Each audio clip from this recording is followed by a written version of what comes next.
This segment of the Alice Stewart Show is brought to you by the Countertop Store, Central Arkansas's premier countertop authority. For custom fabrication and installation of granite, tile, laminate, copper, and more, the Countertop Store, 888-510-4773. Welcome back to the Alice Stewart Show, 721, and we are closing in on just over 2 months until the November midterm elections, and things are going to start ratcheting it up. Generally, the Labor Day is the day when campaigns say we are in the final stretch, but we're getting close, and you're going to see certainly a lot of ads on TV. You're going to get a lot of mailers in your mailbox, and you're going to hear a lot about polls and polling data. Here to talk about that, we are joined with Robert Coon. He is a group partner at Impact Management Group, and he is one of the political columnists there at Arkansas Business. You can see his work at arkansasbusiness.com, and he looks at politics from the Republican conservative side of the aisle. Robert joins us on the Royal Overhead Door Hotline. Robert, good morning.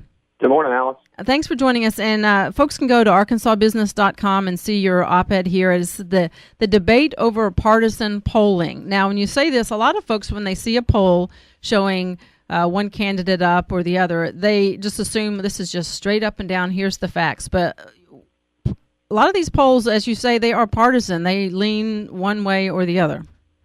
That's right. There's a big growth in the number of people that are doing polling these days, and there's a large number of those that are being released publicly.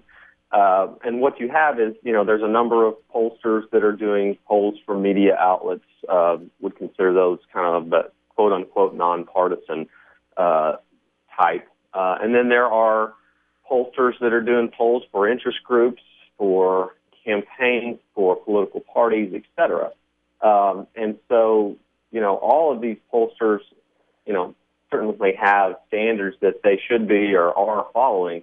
But there's been quite a bit of debate recently over whether or not you can trust polls that come from those ones with a partisan connection. And that's kind of what my piece talks about. Absolutely. And you mentioned you are a partner at Impact Management Group. You conduct public opinion polling for media outlets and corporate nonprofit groups.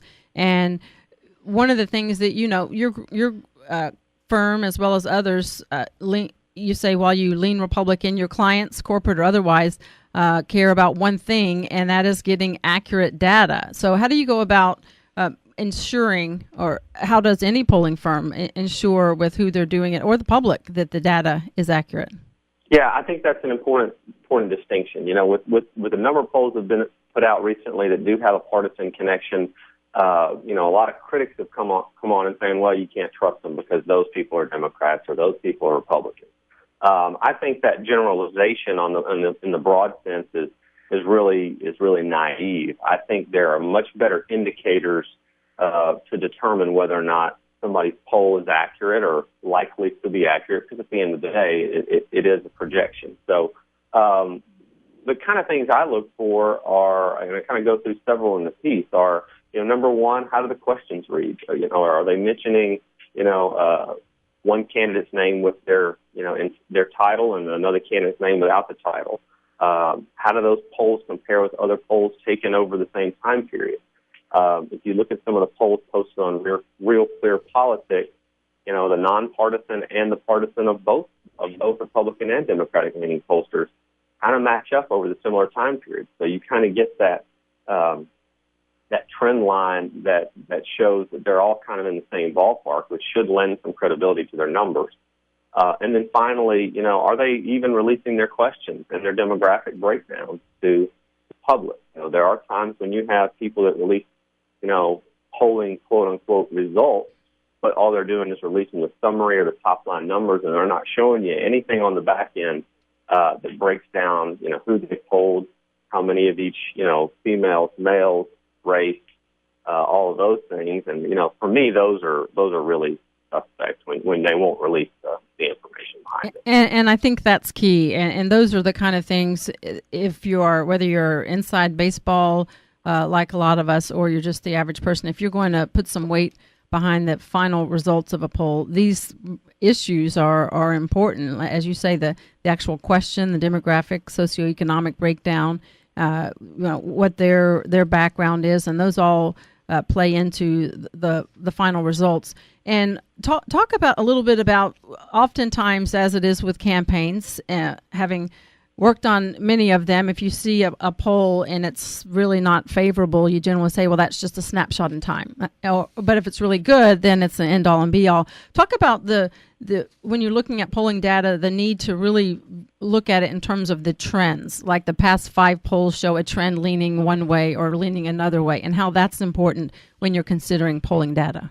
Yeah, that's a great point. Following the trends from those high level numbers that everybody likes to look at, the head-to-head candidate matchups. I mean, those typically usually get all the attention. So trying to follow and see, are things changing over time in those numbers? Is it growing at all? Is it growing a little bit? But then, peeling back a couple other layers of the onion, I think can tell you a lot more than what those high level numbers are. And that's what everybody always focuses on is, are there any movement trends amongst those demographic breakdowns? Are men starting to break one way? Are independent voters starting to widen that gap? Because, every poll's going to have a little bit different sample.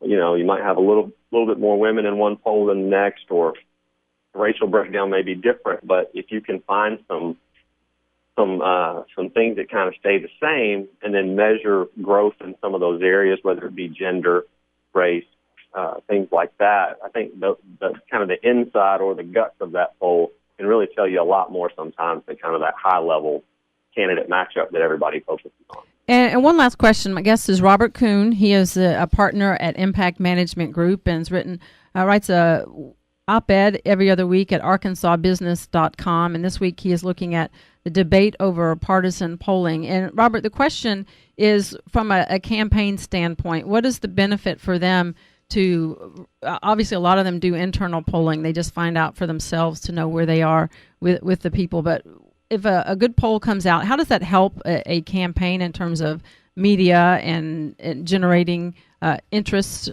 or excitement about their campaign? Well, polling is used now as a great tool for building momentum, for generating buzz. I mean, you have media outlets that pick up on those very quickly nowadays, but it's also a great tool for fundraising. Sending out those email alerts, hey, we're winning. I mean, people like to sign up with a winner. Conversely, if you've got a poll that shows that you're not winning, but it's close, sometimes you'll even see people say, hey, we really need your help. We're down 2 points. Please send a check. It is used as a tool, and I think that's part of why some people are skeptical over those partisan leaning polls, is because some of these polls end up being a tool. But campaigns use the nonpartisan polls as a tool as well, and so at the end of the day, for me, it's not necessarily about who does the poll. It's was the poll done right, and looking at those other aspects that we talked about and I talked about in the piece, right? That kind of indicate those things. All right, very very good points, and always important to look at what's behind the poll. Robert Coon, partner at Impact Management Group. You can check out his op-ed at arkansasbusiness.com. Robert, thank you. Have a great weekend. Thanks, Alice. You too. Appreciate it. We'll take a break. When we come back, Congressman Ed Bethune on an event coming up at the Lehman Library and weighing in on the Ferguson unrest. This segment of the show brought to you by the Countertop Store, 888-510-4773.